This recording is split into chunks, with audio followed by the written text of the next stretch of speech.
What if an evil corporation caused a mass zombie virus a la Resident Evil? What if the survivors are actually hired mercenaries paid for by the US Army fighting their way through the apocalypse like Left 4 Dead? How did the disease spread? And more importantly, when? Where are all the maps placed geographically?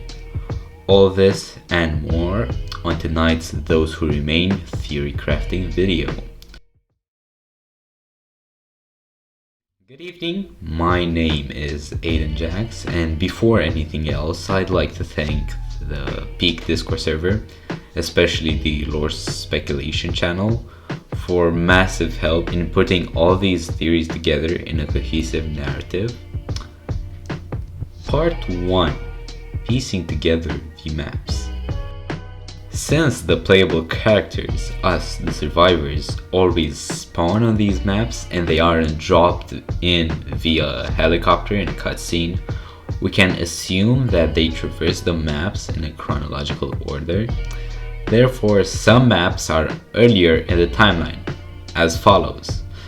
Before anything else, there is the confirmed lab map, which, as Chris, the developer, puts it, will contain some lore leading to the origins of the virus. Therefore, we can already assume that if the virus isn't necessarily man-made, it could be like grown in a lab for study. But I'm getting ahead of myself. Firstly, in the timeline, there is prison. The notes inside suggest that the infection spread among inmates before it got out. When the survivors reach the map, it's already been ransacked and turned into a fort. See Sector B of the prison.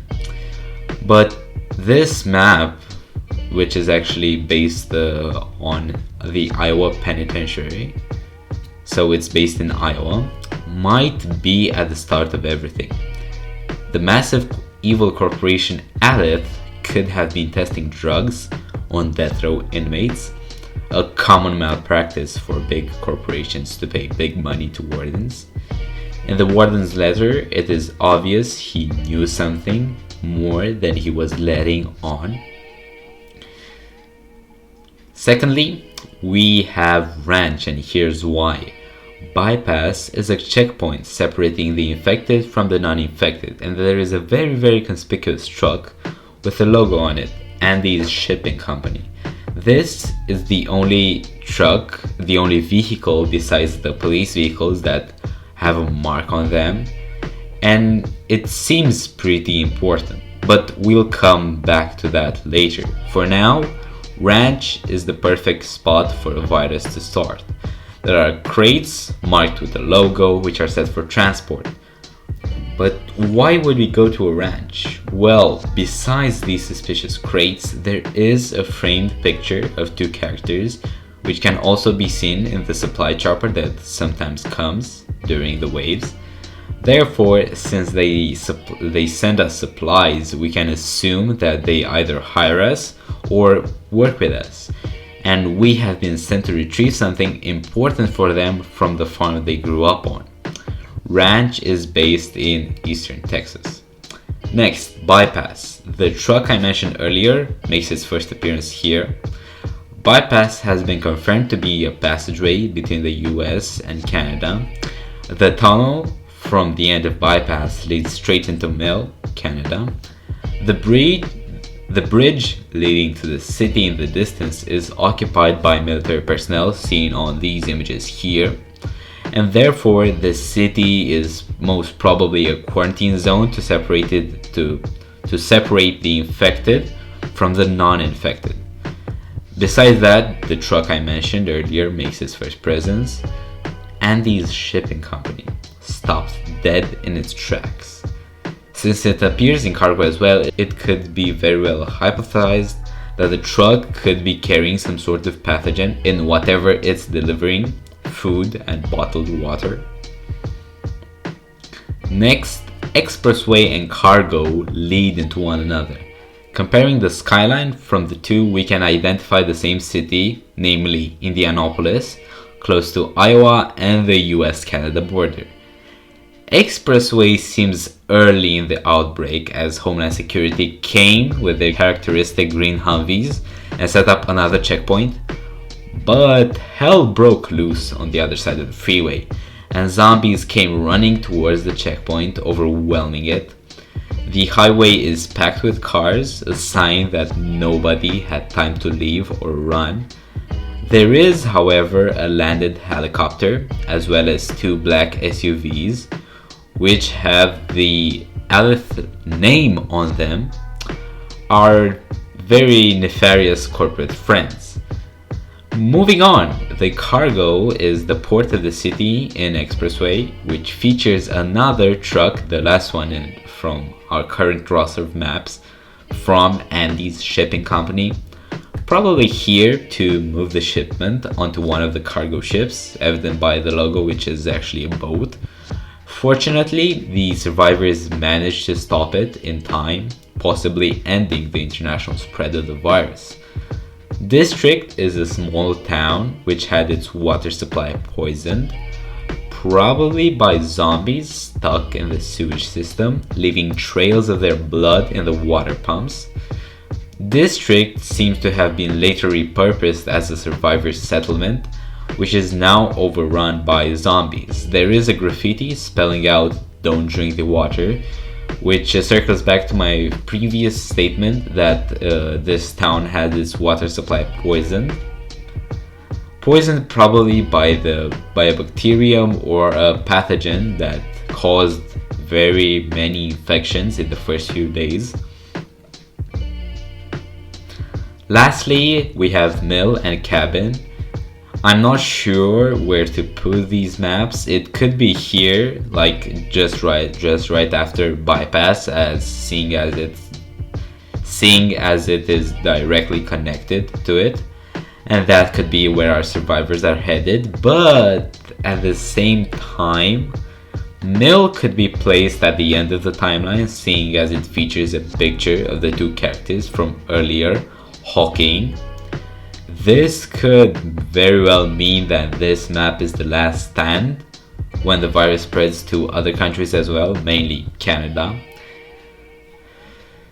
The whole atmosphere in mill and in cabin as well is very morbid, and zombies come from every direction. No lights are turned on.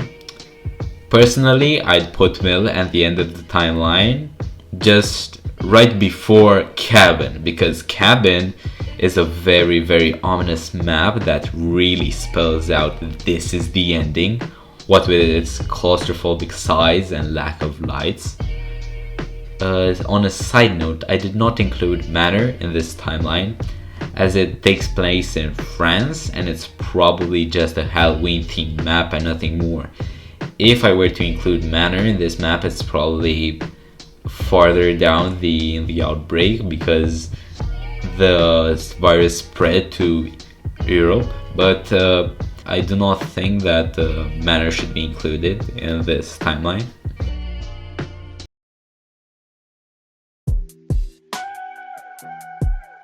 The pathogen started from some sort of bacteria and went under the radar for a while.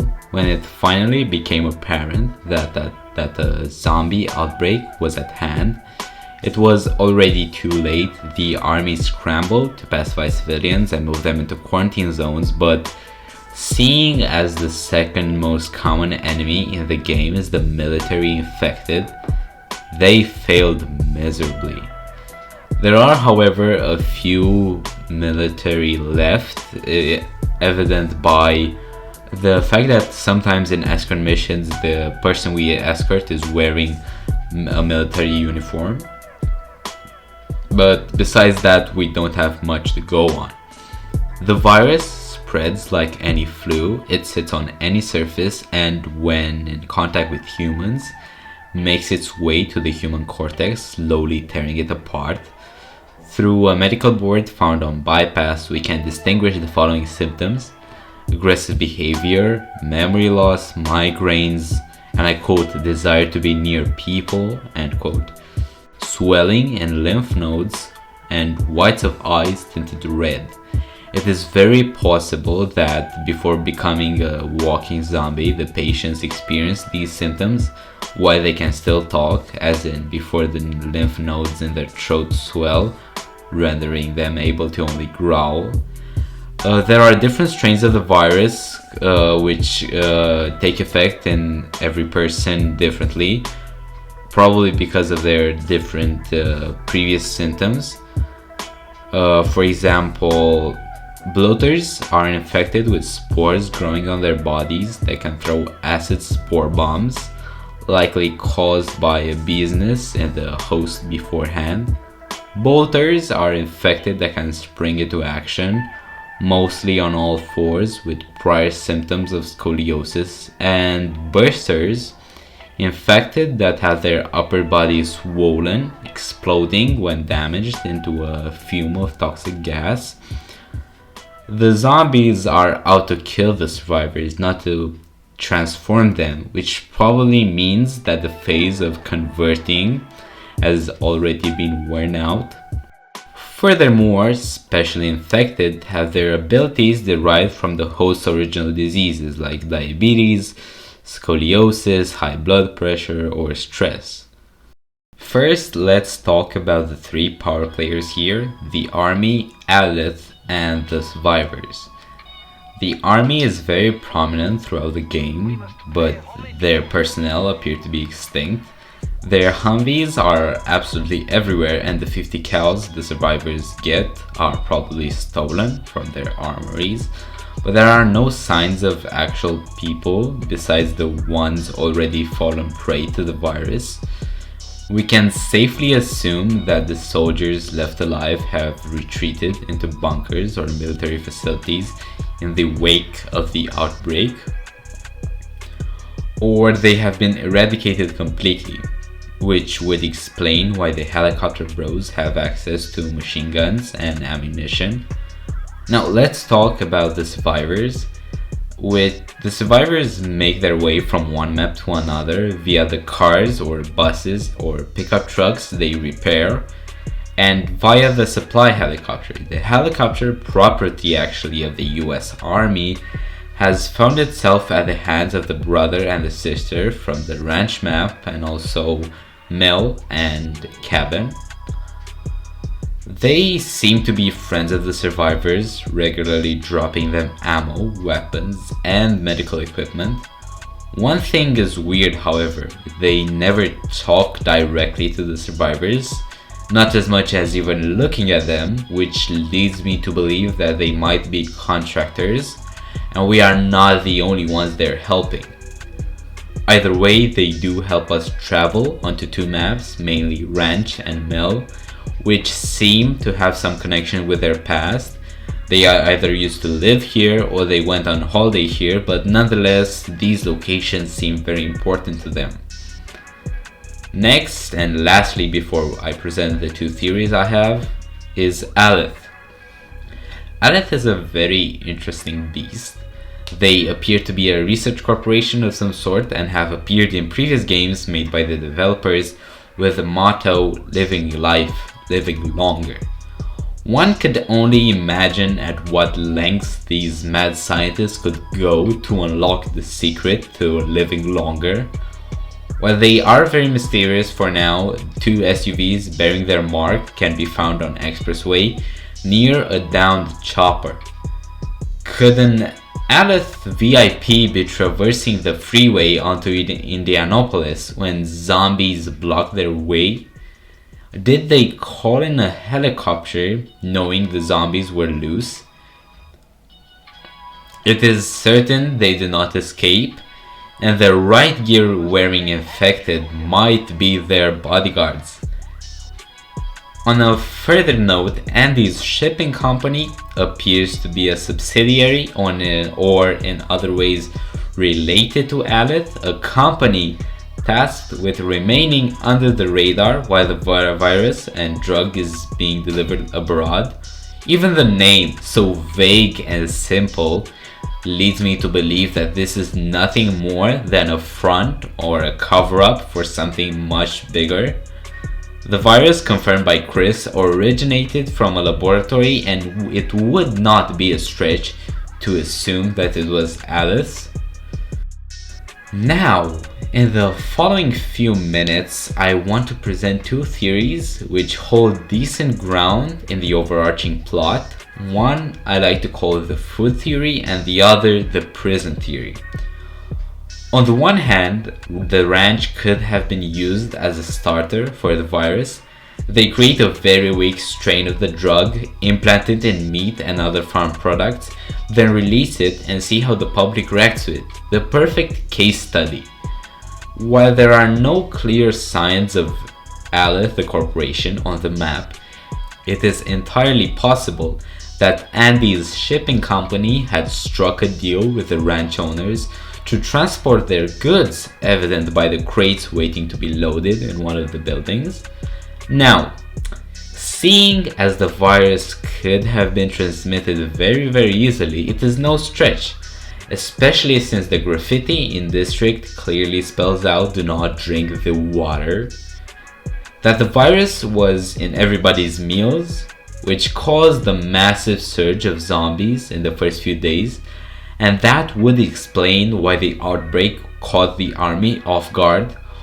While this theory holds ground, it would not make sense, in my opinion, for a corporation of Alice's size to release a pathogen and not take the necessary precautions to stop it in case it got out of hand.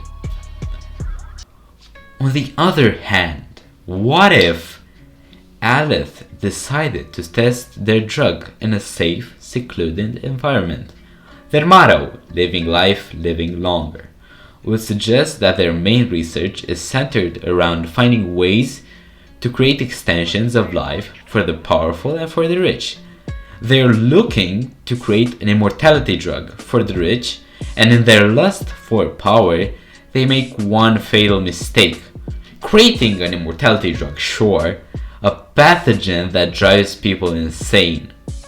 They paid off Iowa's penitentiary's warden, and they came in one day promising death row inmates life if they would accept being lab rats for this new life-prolonging drug.